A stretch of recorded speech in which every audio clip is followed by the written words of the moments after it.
자, 네 번째 변수는 탐구 영역은 최대 이제 2과목 반영하는 대학이 많죠. 최소 1과목 반영하는데 일부 대학도 있고요. 근데 올해가 이제 영어 절대평가로 도입되니까 뭐 설명에 가보면 탐구의 이 반영 비율이 높아진 대학이 많다. 맞죠? 네, 맞습니다. 뭐 제가 기억나는 중앙대학교가 자연계는 이렇게 반영하잖아요.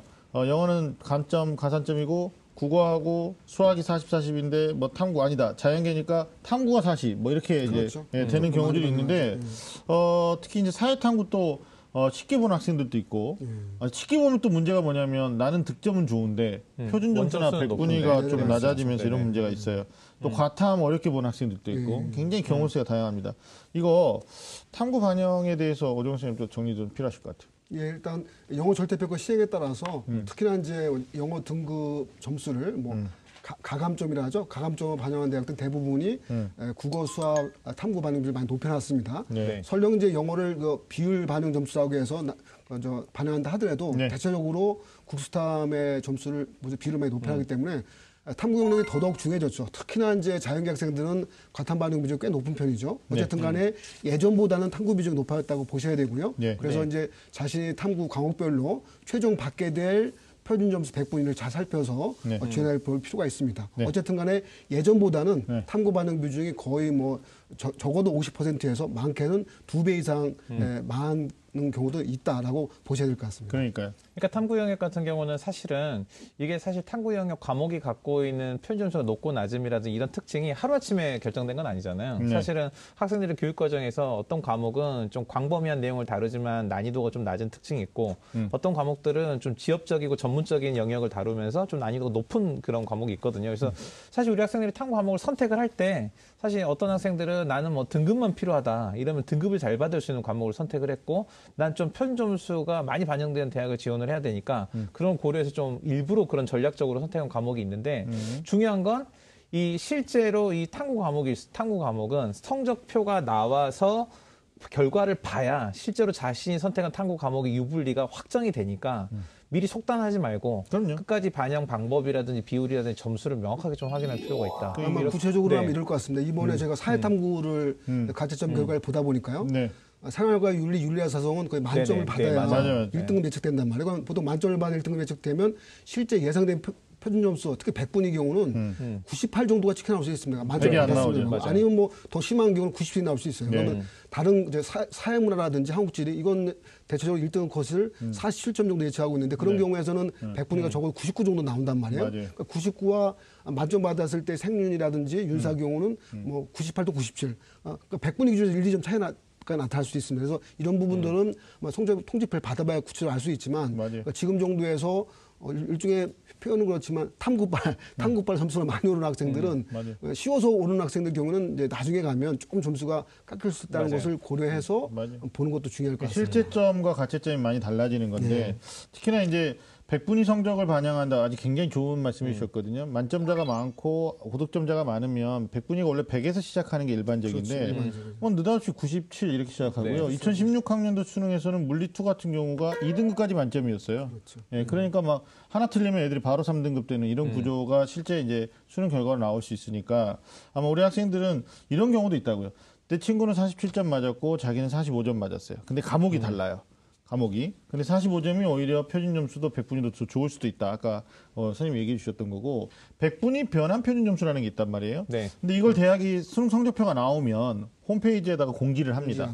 그래서 우리가 탐구 보정 변환 점수표 뭐 이런 이름을 이제 달 것 같아요. 그러면 이제 전년도 같은 경우에 만약에 이제 사탐 과탐 이렇게 되는데 보통은 이제 과학의 비중이 크니까 과학은 시작 점수부터 좀 높아요. 그리고 100분위 100하고 96하고 차이를 실제 4점 정도 차이 나면 탐구 조정 점수도 한 3점대 차이를 내서 과탐의 비중을 높이는 반면이고 사탐은 이제 애들이 너무 과목이 많으니까 100점과 96점의 4점 차이를 한 1점대로 줄였더라고요. 작년에. 좀 더 제가 더 말씀드리면요. 보통 대부분 주요 대학들이 쓰는 탐구 100분위 변환 점수의 공식은 대체로 어떻게 되냐면 보통 통계에서 평균을 냅니다. 그죠? 그러니까 100분위 99 기준에서 뭐 생윤이 받은 점수, 윤사가 받은 점수 등등 사회문화까지 해서 9과목의 평균을 내서 그거를 100분위 99에 해당되는 변환 표준수 매기게 돼 있어요. 그러니까 보통 평균을 매기기 때문에 크게 뭐 유리하지도 않고 불리하지도 않고 막 그럽니다. 근데 대부분 그렇게 반영하는데 이것도 약간 대학에 따라 달라요.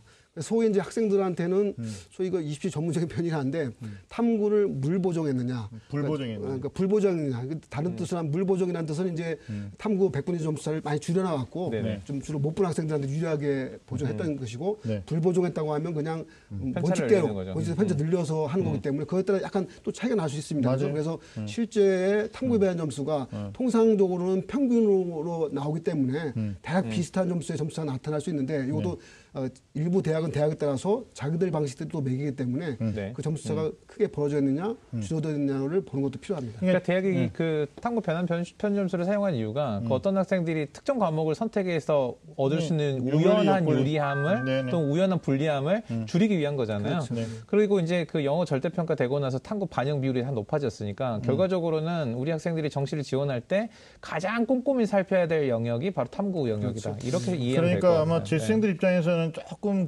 좀 뭐랄까요, 이게 입시 고수 단계까지 간 친구들이 있는데 선생님 올해 만약에 대학들이 보정 점수표 발표할 때 주요 대학들이 거의 다 보정 점수 발표하는데 영어 절대평가 변별력 상시됐으니까 이 극간에 소위 말하는 이제 100분위 100과 96, 96과 92 간격이 작년보다 조금 더 커지는 거 아니냐.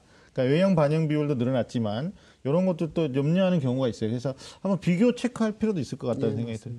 그다음에 한 가지 더 말씀드릴 게 이제 물보정, 불보정 그래서 갑자기 생각난 게 인문계 학생들은 이제 제2 외국어 영역을 응시를 하는 경우가 그렇죠. 있어요. 네네. 서울대가 필수로 반영하니까 꼭 해야 되고 주요 대학들이 이제 탐구가 망했을 때, 네, 근데 맞아요. 망했다라는 게 상위권 애들이 뭐 갑자기 30점대 맞고 망하지는 않고요.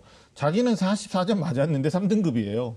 그러면 이게 이제 완전히 망한 거거든요. 네. 근데 제2외 국어를 봤는데 뭐 일본어부터 뭐 여러 가지 언어를 봅니다만은 요즘 또 중동에서 또 그분이 오시는 아랍어를 봐가지고 막 20점대 맞고 2등급 하거든요. 네. 그러면 잘 찍었다는 얘기인데 그럼 대학이 알아서 탐구 3등급 맞은 거 빼고 2등급 받은 제2외 국어를 대체를 해줘요. 네네. 근데 이 대체를 해주는 대학들이 주요 대학인데 올해는 또 갑자기 고려대, 서강대, 국민대가 대체를 안 하겠다 올해부터 이렇게 또 얘기를 했다고 그래요. 그러니까 사실 또 상위권 아이들 입장에서는 연고대 같이 생각하거나 성균관대, 서강대 같이 생각하나 이럴 경우에 이제 또 이게 선택에 여러 가지 선택지가 좀 달라질 수 있으니까 상위권 학생들은 제2외국어 성적도 체크해 보시고 이게 어떻게 보정되는지 그리고 대체가 되는지 안 되는지도 좀 체크하는 게 탐구에서 변수가 될 것 같아요. 예, 그렇죠. 그러니까 제2외국어도 주로 이제 인문계죠. 인문계 입장에서는 이제 탐구 대체로 보통 이제 여기는 경우가 많았는데 자연계는 아닙니다. 네, 근데 고대 경우가 이제 올해부터 이제 그걸 폐지했죠. 네. 제2가 대체가 되는 과목 대학들은요.